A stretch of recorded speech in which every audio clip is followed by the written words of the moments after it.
কুম্ভমেলা থেকে ফিরলেন মাথাভাঙার বকুল পাল। বাড়িতে ফেরার পরও চোখে মুখে আতঙ্ক রয়েছে বকুল দেবীর। ভুল ট্রেনে তিনি পৌঁছে গিয়েছিলেন আসানসোল স্টেশনে। ট্রেনে এক সহযাত্রীর ফোন থেকে বাড়িতে ফোন করেন। তার ছেলে দীপঙ্কর পাল গিয়ে বকুল দেবীকে নিয়ে আসে। অপরদিকে বাড়িতে ফিরেছেন, এখনও ফিরতে পারেননি মালতী বর্মন। তবে মালতী দেবীর ছেলে বেনারসে গিয়ে তার মাকে খুঁজে পেয়েছে। তারাও বাড়ির পথে রয়েছেন। মাথাভাঙা কলেজ সংলগ্ন এলাকার বাসিন্দা।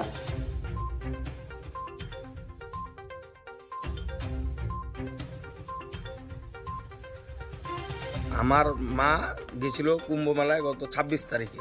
যাওয়ার পর সবাই কুম্ভ মেলায় মোটামুটি ওরা 10-12 জন গিয়েছিল। তার মধ্যে থেকে সবাই কুম্ভ মেলায় ঢোকার পর সবাই আলাদা হয়ে গিয়েছিল। তারপরে খোঁজাখুঁজি আমি যাকে ফোন করেছিলাম সে বললো কেউ কারোর সাথে নেই। আমাকে ফোন আসে 29 তারিখে ফোন আসছে। 28 তারিখে আমার মোবাইলে বলতেছে যে তোমার মা এখানে আছে, তুমি আসো। তো আমি কথা বললাম, সে মার সাথে আমি কথা বলার পর মাকে আমি পাই হচ্ছে, উনি আমাকে বললো যে আসানসোলে।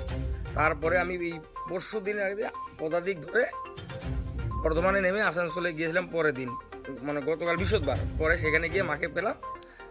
এখান থেকে আমি আমার আরেক কাকিমা ছিল, উনি আবার ফোনে যোগাযোগ করা হইলো, উনি ছিল আবার বানারসিতে। ওনার ছেলে ওনাকে বানারসির ট্রেনে আমি উঠিয়ে দিয়ে তারপরে আমি গতকাল মাকে নিয়ে আমার বাড়িতে আসি। এখন কেমন লাগছে? এখন ভালো লাগছে, বাড়িতে আছে। আর যিনি হারানো ছিল, যার খবর ছিল না, উনিও আসতেছে। তো আগামীকাল ঢুকে যাবে বাড়িতে। আপনার নাম? দীপঙ্কর পাল। আপনার মার? বকুল পাল। কোচবিহার থেকে আবির সিংহের রিপোর্ট, রূপসী বাংলা মিডিয়া।